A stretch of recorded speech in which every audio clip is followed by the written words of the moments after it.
and this may be ideal, and Mr. Balbo will correct me if I'm wrong, if you tick all those boxes down the line, you can look at all those things, there's no basis for a loser saying, we lost unfairly. You're able to say you lost because the people didn't want you. And that's critical, and it was very critical for this election.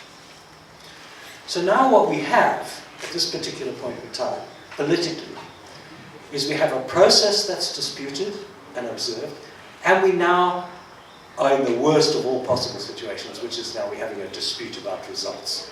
And that's really messy for us. But the importance of this, and I know we're going to hear, they're going to go to court, and we're going to hear the challenge in the court, and we have to recognize that not so long ago, Zimbabwean citizens said very clearly in opinion polls, they had low faith and trust in ZEC. They had low faith and trust that the results would be the results, that were the results, and they had low faith that the military would not intervene. So it was clearly important to the Zimbabweans to participate in this election. The expectations were huge. The registration was enormous, and the turnout was enormous. It's bigger than anything we've ever seen, perhaps since 1980. So the citizens were really committed to this. And so it was very important that the citizens' expectations were met for a good result and a clear way to the future. I would suggest the consequence of these elections is now what we are left with is a nation more divided than it was 5 years ago.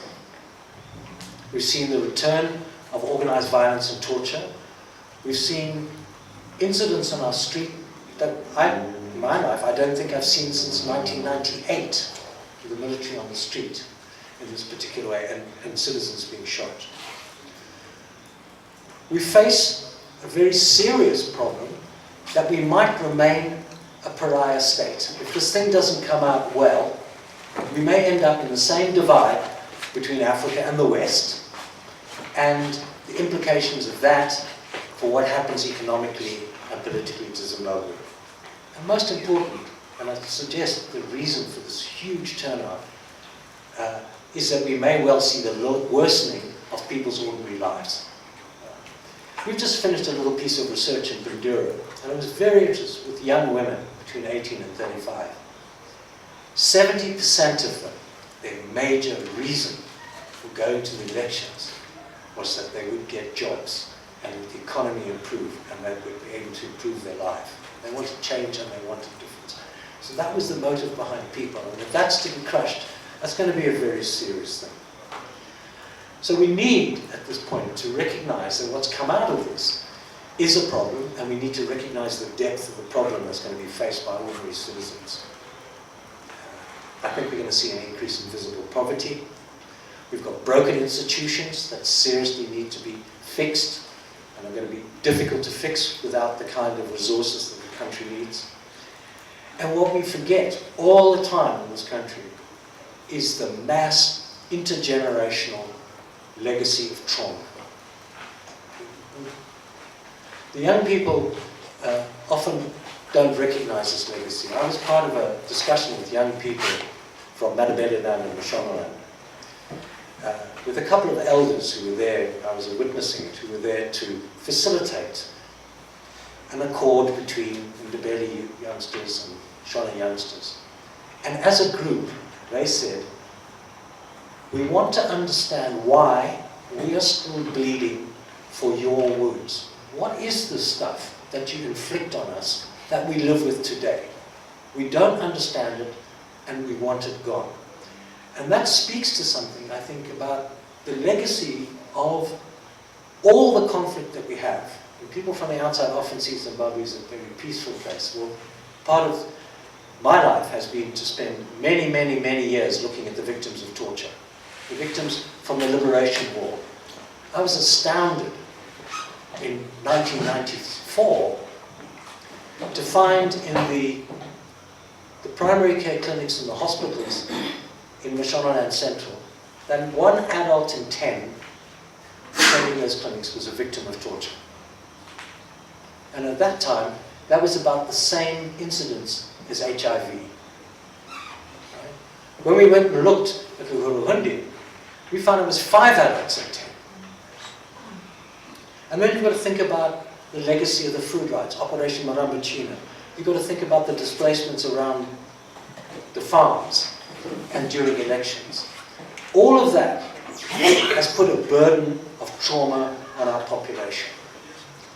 And that's something that needs to get fixed. It's got to get fixed as much as the economy and everything else. And that was part of the hope, I suggest, in many people, is that this would precipitate us into a time of peace and no conflict. And I think it's important to point out that against the theory that many people talk about, that reconciliation doesn't produce healing. It's the converse. Healing produces reconciliation. And that's what's needed in the country. So what the country needs is not more conflict, it needs a safe space. It needs rebuilding and trust and confidence in the state. It needs a national process, in our view, to lead to a political settlement and a new social contract. And I think there's only one way to do this right now, in this dispute that we're in. I think the position, and you'll see it in the piece that Ibo and I wrote, and it will probably be in the Independent, we hope. And that is that the view is that the election should be disputed, not the results. The process should be disputed, and we need to start again in some way. And the way forward in that is a process of mediation that must involve the people. You know, when 75% of those registered go out and vote, they have expectations, and it is not merely their vote counts at that particular time, it's their voice behind their vote that needs to be part of some kind of mediated process. And that, I think, that needs a nationally owned national stakeholders convention, and then the litany that we've been posing since 2016, that what the country needs eventually is a national transitional authority, a short period of reform and consolidation of the state, and then the lead to elections in which it is unequivocally clear that the winners won and the losers lost, and the losers accept and the winners are accepted. Thanks.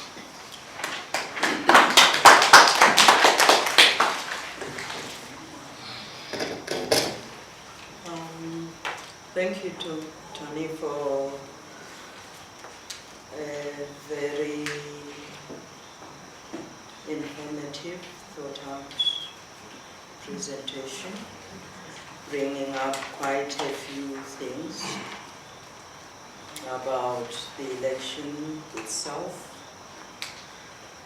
and the disputes at the moment, and the fact of the trauma that is in the nation and the healing that needs to happen. But also, the other thing that keeps coming up in Zim, it's not for short of suggestions for solutions of our problems. Is that, for me, we don't listen to each other when people are saying things.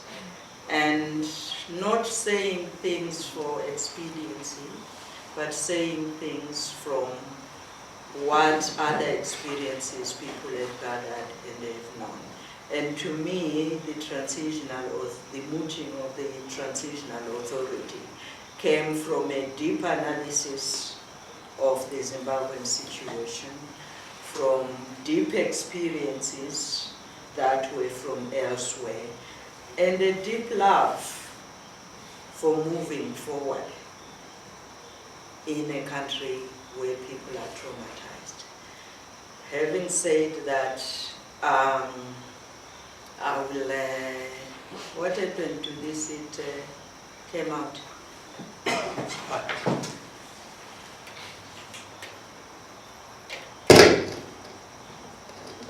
I will ask for people to engage and be part of this dialogue. There are mics here. and they will move around. We all need voice. Well, we don't. We all have big voices like me.